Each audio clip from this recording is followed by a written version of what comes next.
অমিত শাহ যখন বলছেন যে একমাত্র পশ্চিমবঙ্গ সরকারই বিএসএফকে জমি দেয়নি, তখন মমতা বন্দ্যোপাধ্যায় তিনি বলছেন তারকেশ্বর, রানীগঞ্জ, জামুরিয়া, পেট্রাপলে কে জমি দিয়েছে? বলছে পশ্চিমবঙ্গেই নাকি শুধু অনুপ্রবেশ হয়, কাশ্মীরে নেই। পেহেলগাঁওয়ে কি ঘটলো? তাহলে কি পেহেলগাঁওয়ে হামলা আপনারা করলেন? শুনুন। আজকে বলছেন মমতা ব্যানার্জি জমি দেয়নি। মমতা ব্যানার্জি জমি না দিলে এই তারকেশ্বর বিষ্ণুপুর লাইন কে করে গেছে? মমতা ব্যানার্জি করে গেছে, আপনি নন। জিজ্ঞেস করুন। দুঃশাসন কমরেডদের, ওরা এখন কমরেড হয়ে গেছে। কমরেড না বোমরেড আমি জানি না, মানেটা আমার জানা নেই। আমি যদি জমি না দিতাম তাহলে ইসিএল এর জমিগুলো কয়লা তুলবার জন্য কোথার থেকে আসতো? রানীগঞ্জে জমি কে দিয়েছে? বড় বড় কথা, মিথ্যে কথা। বাংলায় শুধু অনুপ্রবেশকারী, কাশ্মীরে নাকি নেই। তাই যদি সত্যি হয় বন্ধু, একটা কথার উত্তর চাই, পহেলগাঁও তাহলে কি আপনারা করলেন? দিল্লিতে কিছুদিন আগে যে ঘটনা ঘটে গেল, অনুপ্রবেশকারী বাংলা ছাড়া কোথাও নেই, তাহলে কি আপনারা করলেন? যত দোষ বাংলা, এই রাজনৈতিক হ্যাংলা,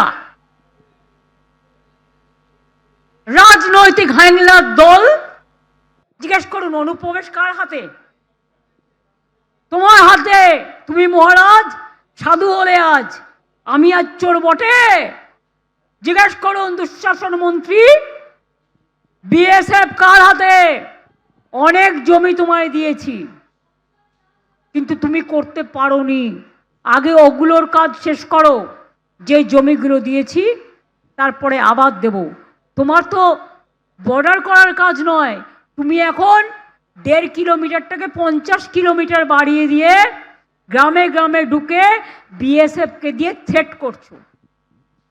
আমি বিএসএফ এর বিরুদ্ধে নই, আমি সিআইএসএফ এর বিরুদ্ধে নই, আমি সিআরপির বিরুদ্ধে নই, আমি এজেন্সির বিরুদ্ধে নই, কিন্তু তাদের বলবো ইম্পার্শিয়ালি কাজ করতে। যদি বিজেপির কথাই চলে তাহলে তো বলতেই হবে।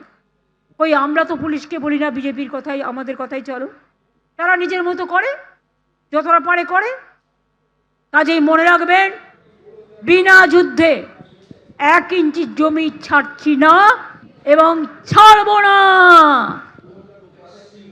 আর অনুপ্রবেশের পাশাপাশি দুর্নীতি নিয়েও তৃণমূলের সরকারকে আক্রমণ করেছেন কেন্দ্রীয় স্বরাষ্ট্রমন্ত্রী অমিত শাহ। তিনি বলছেন এসএসসি থেকে পুরসভা সবেতেই নিয়োগ দুর্নীতি। পার্থ চট্টোপাধ্যায়, জ্যোতিপ্রিয় মল্লিক, অনুব্রত মণ্ডলরা জেলে গেছেন। শোভন চট্টোপাধ্যায় থেকে কুণাল ঘোষ সবাই জেলে গেছেন। কি বলেছেন শুনুন। ममता बनर्जी के शासन में सिंडिकेट, तोलबाजी, कटमनी, न केवल वो सिस्टम को बढ़ावा दिया है, यहाँ कमाई करने का अधिकार एक ही व्यक्ति को है, भाईपो को है, और किसी को कमाई करने का अधिकार नहीं है। सब में हिस्सेदारी देनी पड़ती है। PMLA, prevention of money laundering act, हम जानते हैं हमारा देश का काफी कड़ा एक आइन है, जिस आइन के दौरान अरविंद केजरीवाल जी तिहाड़ जेल चला गया, हेमंत सोरेन जेल चला गया। लेकिन यहाँ वेस्ट बंगाल में ईडी कलकत्ता हाईकोर्ट में रिपोर्ट दिया है, एक कंपनी है लीप्स एंड बाउंड्स, जिसका 150 करोड़ रुपया सीज्ड हुआ है, लेकिन उसका मालिक अभी तक अरेस्ट नहीं हुआ। उसका नाम है अभिषेक बैनर्जी। भारतीय जनता पार्टी किसी भी एजेंसी के काम में दखल नहीं देती है। एजेंसी जो न्यायिक काम होगा वो जरूर करेगी, किसी से डरेगी भी नहीं, किसी को बचाएगी भी नहीं। आज ममता बनर्जी के नेतृत्व में भ्रष्टाचार के कारण पूरे बंगाल का विकास एक प्रकार से थम गया है। रोजवेली चिटफंड घोटाला, कैश फॉर क्वेरी घोटाला, एसएससी घोटाला, नगर पालिका नगर नियम का भर्ती का घोटाला, गाय तस्करी का घोटाला, राशन पीडीएस का घोटाला, मनरेगा का घोटाला, पीएम आवास का घोटाला, इतने सारे घोटाले हैं। कि मैं पूरा लिस्ट पढ़ूंगा तो मेरी प्रेस कॉन्फ्रेंस का पूरा हिस्सा ही उसमें चला जाएगा।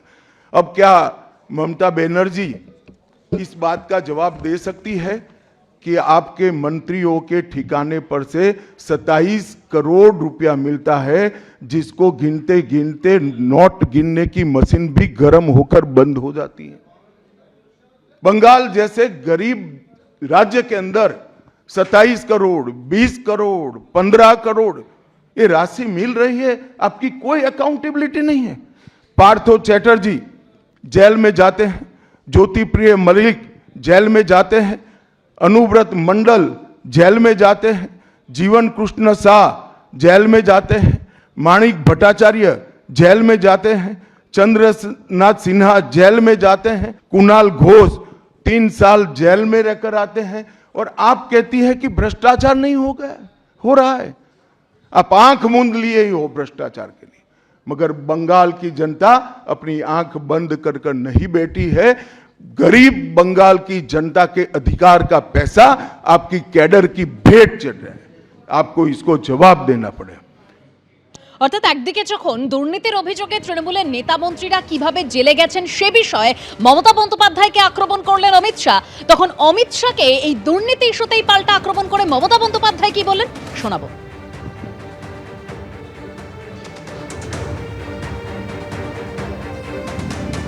যাকে যা পারছে বলছে, আর টাকা দিয়ে কোটি কোটি টাকা, বলে তৃণমূলের সবাই চোর, তুমি সাধু, তোমার তো হাজার হাজার কোটি টাকা আসছে কোত্থেকে?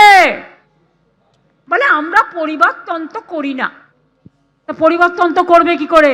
তুমি তো চাও না তোমার ছেলে মার খাক, তোমার ছেলে অ্যারেস্ট হোক, তোমার ছেলে খেটে বেড়াক, তোমার ছেলে ইন্টারন্যাশনাল স্পোর্টসের প্রেসিডেন্ট হবে। সেখানে তো হাজার হাজার কোটি টাকা নয়, কত কত সহস্র সহস্র কোটি টাকার আমদানি হবে। নিজের ছেলের ব্যাপারে দুধে ভাতে থাক, আর অন্যদের ব্যাপারে গোল্লায় যাক, এটা হতে পারে না। এবিপি আনন্দ, এগিয়ে থাকে, এগিয়ে রাখে।